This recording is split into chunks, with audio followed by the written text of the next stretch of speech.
So if you walk into a high-stakes meeting, or honestly, even just a chaotic family gathering. Oh yeah, those can be worse. Right. And you're completely blind to the room's energy. You are essentially just crossing your fingers and hoping for the best. You're flying totally blind. Exactly.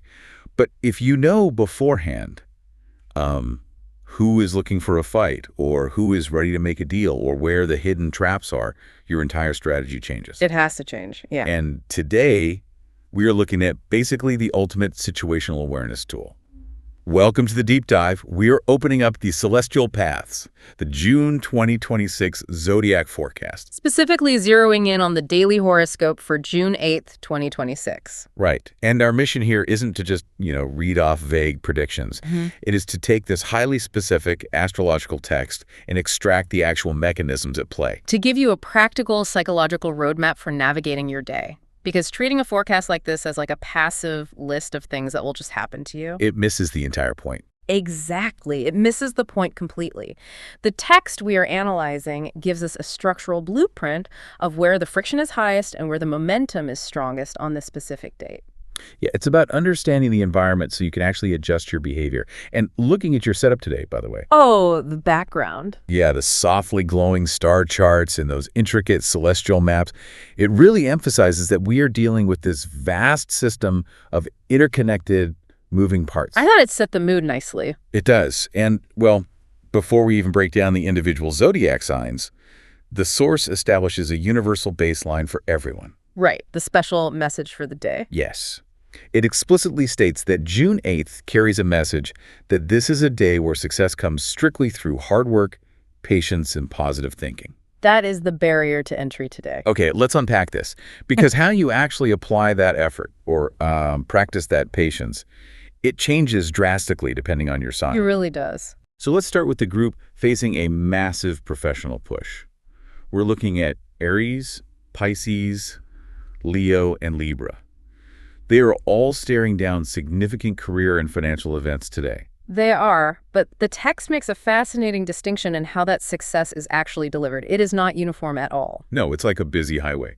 I feel like Aries and Pisces are in the fast lane, seeing clear roads and big gains. Right. For some, the momentum is just clearing a path, but for others, the success comes with a very heavy, almost dangerous tax. And this is where I really want to challenge the way we usually think about, good days in astrology. Oh, for sure. Because for Pisces, the forecast is incredibly straightforward.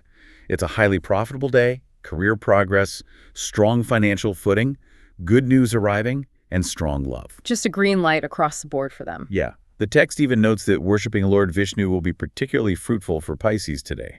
But then you look at Leo and Libra. Right. The complicated ones. Exactly. They are also promised success, but it is wrapped in barbed wire. Libra is told they will achieve victory over opponents and build strong finances, but only by taking on a heavy workload. And they get a very stark, urgent warning not to neglect their health. Yes.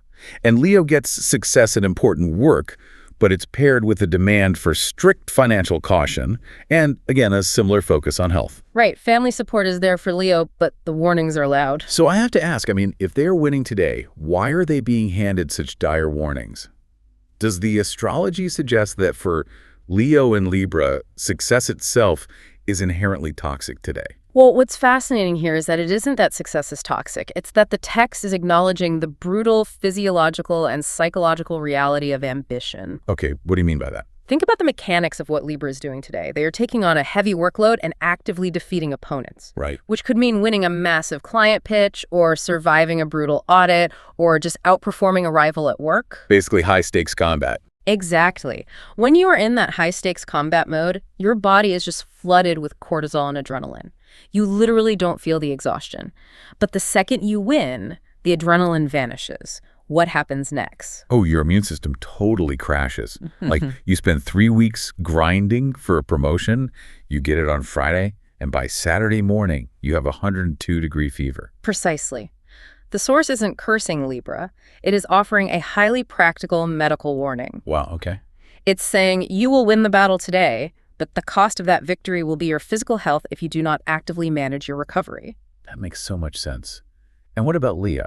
For Leo, the warning about financial caution alongside their success is equally pragmatic. Think about it. What is the most common mistake people make right after a big financial win? Oh, they immediately inflate their lifestyle. Yep. Like they get the bonus check and instantly buy the car they can't actually afford to maintain. Exactly. The text understands human nature perfectly. For Leo, the danger isn't failing today. The danger is the hubris that immediately follows succeeding. Ah, so it demands that they quarantine their new success with strict financial boundaries. Yes. And that makes the forecast so much more actionable, right? It really does. It's not just, you will be successful. It's prepare to manage the fallout of your success. Right. And that actually ties perfectly into what the source tells Aries today. Aries is looking at the emergence of leadership skills, new opportunities, and financial gains. Big career moves for Aries. Huge. But tucked right into that professional forecast is a very specific demand. They must maintain transparency and love. Which seems completely unrelated at first glance. Right. My instinct says those two things do not belong in the same sentence. Why is a career forecast suddenly policing how an Aries talks to their romantic partner? Because structural integrity matters. Think of your life as a building. Okay. Aries is currently adding a massive new penthouse to their structure right now. New leadership roles, new financial weight. Right. But if you add that much weight to the top of a building, and the foundation at the bottom is cracked or built on deceit, the whole thing collapses. Oh, wow. The forecast is explicitly linking their external authority to their internal integrity. You cannot be a true leader in the boardroom if you are actively practicing deception or opacity in your private life. Because the cognitive dissonance will eventually tear you apart. Exactly. So the transparency and love is actually the load-bearing wall for their new career success. I absolutely love that. It's all connected. But, relentless forward momentum eventually hits a wall. You can't just power through every situation with sheer force. No, you definitely can't. And that is exactly what the source addresses next. It shifts from this aggressive ambition we just talked about to a group that is being explicitly told to hold back. Right. The environment today demands a completely different strategy for them. Yeah, for Gemini, Virgo, and Aquarius. So what does this all mean? The directives for these three are intense. Very intense. This is where we see the transition from offensive maneuvers to highly tactical defensive play. Like Gemini. They're given a strict warning against hasty decisions, specifically because they are facing increased workplace competition today. Though it does note it's a good day for Gemini students, and they'll get spousal support. Right, but still, no hasty decisions at work. And then Virgo is promised gains through partnerships, new career possibilities, and increased sweetness in their marriage. But the fundamental requirement to unlock any of that is maintaining patience and restraint. Exactly. And Aquarius is looking at financial gains and new income sources, but with a crucial, almost severe directive. Keep strict control over your speech. Family peace will be there, but watch the words. Right. And let me push back on this, though. If I'm an Aquarius listening to this right now, and I have like a major salary negotiation today, my instinct is to walk in and aggressively pitch my value. Of course. So is the text really telling me to just sit quietly and let the other side dictate the terms? Are they just supposed to hide out? Not at all. If we connect this to the bigger picture, it is telling you to control the room by controlling the silence. Okay. Explain that. In a high-stakes negotiation, the most amateur mistake you can make is over-explaining. The golden rule of any financial conflict is that the first person to speak, or the person who fills the uncomfortable silence, usually loses leverage. Oh, that's so true. Yeah. We just start rambling because the silence is awkward. Exactly. So for Aquarius, keeping strict control over their speech isn't about being passive. It is actually the most aggressive tool they have today. Yeah. By withholding information, they force the other side to reveal their hand first. Oh, that completely flips the dynamic. You aren't retreating at all. You're just letting the silence do the heavy lifting for you. You're letting them trip over their own words. Yeah. And look at Gemini's situation. With the workplace competition. Right. When the environment is a pressure cooker, your competitors are stressed, they're anxious, and they are highly prone to making mistakes. Right. So the directive for Gemini to avoid hasty decisions is a strategy of attrition. You don't need to outwork the competitor today. You just need to wait for them to make an unforced error. You are actively choosing not to step into the emotional traps the workplace is setting. Exactly. It's like a tennis match where you just focus on returning the ball over the net safely, knowing the other player is eventually just going to hit it out of bounds. Yes. You win without having to hit a spectacular, risky winner. And for Virgo, That required patience. How does that play into their new partnerships and career possibilities? For Virgo, it's about letting things cure. They have these great new possibilities on the table, but new partnerships, whether in business or in a marriage, are fragile. Very fragile. If you plant a seed, you don't dig it up every 2 hours to see if it has roots yet. No, you'd kill it. The text is warning Virgo that their anxiety to see results might actually destroy the exact results they are waiting for. That reframing changes everything. Restraint isn't weakness. It's just a different type of weapon. Absolutely. Okay, but we've spent this entire time dissecting external battles, negotiations, workplace rivals, leadership roles. Here's where it gets really interesting. Let's hear it. When we look at the remaining 5 signs, Taurus, Cancer, Scorpio, Sagittarius, and Capricorn, the source code for their success today operates on a completely different engine. It really does. It's much more internal. Yeah. For them, worldly material success seemed to be entirely downstream of their inner circle, their personal joy, or just physical movement. This is perhaps the most profound psychological insight in the entire text, honestly. Yeah. It forces us to examine the actual fuel source of our external achievements. So let's break down the concept of movement first, because it shows up in 2 very distinct ways here. Cancer and Capricorn are both traveling or moving today, but the motivations are polar opposites. They couldn't be more different. For Cancer, there's a rising interest in religious and spiritual activities, and their travel seems deeply tied to that inward-looking, soul-searching journey. And yet this spiritual focus spills over and fuels tangible career progress and a happy love life. Yes, the spiritual fuels the material. Meanwhile, Capricorn is experiencing this sudden spike in courage and confidence, and that is driving short, highly profitable business trips and new commercial opportunities. Same action traveling, but entirely different psychological drivers. And notice the underlying mechanism for both. Cancer's career progress today isn't born from aggressive networking. It is born from spiritual or internal alignment. Okay. When you are clear on your internal values, professional friction just drops. You make decisions faster, you communicate clearer, and that translates directly to external progress. In Capricorn. Capricorn is being fueled by courage and the specific support of their friends. The profitable business trips aren't just cold corporate calculations. They are the result of feeling socially and emotionally bolstered by their network. Which brings up a huge question for anyone mapping out their day. How much does the health of your private, emotional world dictate your ability to be materially lucky? This raises an important question, yeah. Because the text makes some wild connections for Taurus, Sagittarius, and Scorpio. It really does. For Taurus, the forecast says luck is on their side, and that incredibly frustrating, long-delayed work will finally be completed. And they even have investment gains. Right. But right next to that, it highlights that family happiness remains strong. Now, I have a theory about this. Let's hear the theory. We usually procrastinate on work, not because we are lazy, but because our nervous systems are completely overwhelmed with anxiety. Totally agree. So, could the text be implying that for Taurus, the deep, secure happiness of their family life is what actually lowers their anxiety enough to finally tackle that delayed project? I think your theory is exactly what the astrology is pointing to. We treat professional productivity and domestic happiness as 2 separate silos. Like they don't affect each other. Right. But the human nervous system only has one battery. If your battery is entirely drained by family conflict, you have literally nothing left for the delayed work project. You're just empty. By highlighting family happiness, the text is identifying the specific fuel source that will allow Taurus to finally execute their tasks.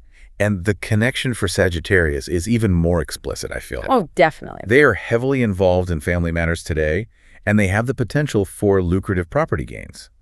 But the text specifically notes that they will be relying on their parents' blessings and support. Yes. Now, taking this out of the realm of like magic, how does a parent's blessing actually turn into a real estate win? It's about foundational security and generational wisdom. A property gain rarely happens in a vacuum. It almost always requires significant capital risk. Yeah, buying property is terrifying. Exactly. Knowing you have the emotional and perhaps financial or advisory backing of your parents provides the psychological safety net required to actually make a bold move. So a blessing isn't just a nice sentiment. No, it is a transfer of confidence. Sagittarius can navigate the high-stress environment of property negotiation today precisely because they know their absolute foundation, their family is rock solid behind them. That makes perfect sense. It's literally the opposite of Aries needing to fix a cracked foundation. Sagittarius is leveraging a pristine one. Well said, yeah. And then you have Scorpio. For them, the day is auspicious for love. They have good news from their children, and students will find success. Plus, they're experiencing a heightened interest in creative work. Right. Their success today isn't found in an Aquarius-style standoff or a Libra-style heavy workload. It is found entirely in this generative, unburdened flow state. Yes, and that flow state is crucial. When a Scorpio is emotionally fulfilled, when their love life is harmonious and they feel pride in their children, their mind is free to wander into creative spaces. Which is where the real value is. Absolutely. In the modern economy, creative problem solving is often the most lucrative skill you can deploy. The source is basically reminding us that sometimes the most effective way to advance your career is to stop staring at the spreadsheet and go spend an hour doing something deeply creative. Or just connecting with someone you love. Exactly. Man, it is a massive relief to hear that progress doesn't always require a grinding, painful gear shift. For sure. But, I mean, we do have to acknowledge reality here. What if you are that Libra we discussed earlier? The one fighting off opponents. Yeah. What if it's 2.0 LPM, your workload is crushing you, your adrenaline is peaking, and you are terrified of dropping the ball? Or you are a Gemini, and the workplace competition is just making you incredibly anxious. You need a lifeline. Exactly. And thankfully, the source text doesn't just leave you stranded with a diagnosis. It actually provides a universal toolkit. Right, the auspicious anchors. Yes, it outlines very specific anchors available to everyone on June 8th, regardless of where they sit on the Zodiac wheel. These are your overarching navigational beacons. When the specific advice for your sign becomes overwhelming, you return to these universal baselines. So the source lists the lucky colors for the day as yellow and white. The lucky numbers are 2, 6, and 8. The auspicious direction to face is east. And it provides a very specific closing mantra, too. Right. Om Namo Bhagavate Vasudevaya. Oh. But I want to get hyper-practical here for a second. Okay. If someone is listening to us right now while commuting to a job they know is going to be total chaos, Yeah. how do they actually use a color or a direction without feeling like they're just relying on superstition? You use them as psychological pattern interrupts. Let's look at the colors, yellow and white. Okay. In color psychology, white is the ultimate symbol of a blank slate, clarity, and decluttering. Yellow is associated with alertness, optimism, and warmth. So bright, positive vibes. Exactly. If you are that overwhelmed Libra, and you consciously chose to put on a white shirt this morning, specifically because you knew today required the overarching theme of patience and positive thinking, Then that shirt ceases to be just clothing. exactly, it becomes a physical anchor. When the panic sets in at 2 p.m., catching a glimpse of your own sleeve interrupts the anxiety spiral. It reminds your brain of the intention you set at 7 a.m. So it's basically an external hard drive for your intentions. You offload the reminder onto your environment so you don't have to rely entirely on willpower when you are super stressed. That's a great way to put it. What about the direction, though? Facing east. Facing east is perhaps the oldest psychological anchor in human history. It is the direction of the sunrise. Right. Biologically and culturally, we associate the east with new beginnings, illumination, and basically waking up. Yeah, starting fresh. So if you are a Gemini trying to avoid hasty decisions, taking 3 minutes to sit facing east isn't about the magnetic pull of the earth. It is about adopting the psychological posture of a new day. It forces you to broaden your horizon. Wow, okay. And I imagine the mantra functions in a very similar cognitive way. Absolutely. Om Namo Bhagavate Vasudevaya is a profound Sanskrit chant. Fundamentally, it speaks to honoring the divine, the ultimate sustaining reality that exists within all things. Which ties back to the specific advice for Pisces to worship Lord Vishnu, the preserver. Exactly. But cognitively, what happens when you repeat a complex rhythmic phrase silently in your mind? You can't think about anything else. Right. It acts as a cognitive break. You cannot mentally obsess over a passive-aggressive email from a coworker while simultaneously reciting a Sanskrit mantra. It forces your brain to literally change the channel. Yes. It pulls you out of the microscopic annoyance and reconnects you to a macro philosophical baseline. It reclaims your attention. Yeah. And that brings us full circle back to the very first thing we discussed today. The overarching mandate for June 8th. Yes. Success comes through hard work, patience, and positive thinking. Whether you are Aries stepping into leadership, or Aquarius weaponizing your silence, or Taurus finding productivity through family joy. The common denominator is intentional, disciplined action. Exactly. The stars are mapping out the terrain, but they are absolutely not walking the path for you. They never do. The map only matters if you are willing to walk. And I think that leaves us with a critical, almost provocative question to consider as you go through your day. What's that? The source guarantees that if you apply hard work, patience, and positive thinking today, you will find success. Right. But if those three elements are the non-negotiable requirements, we have to ask ourselves, how much of our supposed astrological luck is actually just the inevitable byproduct of our own disciplined choices? Oh, that's good. Are the celestial paths actively dictating your success today? Or are they simply giving you the psychological permission to finally step into the patient, focused mindset that guarantees success regardless of what the stars are doing? That is the ultimate question, isn't it? Is the forecast predicting your future, or is it just tricking you into becoming the best version of yourself so you can build your own future? Something to chew on for sure. Either way, you have the topographical view now. You know where the heavy loads are, you know where silence is your best weapon, and you know how your inner joy funds your external wins. Good luck out there. Thank you so much for joining us on this deep dive today. We hope you take these mechanisms and strategies into your day, armed with a totally fresh perspective on the text, the environment around you, and your own profound capacity to navigate it.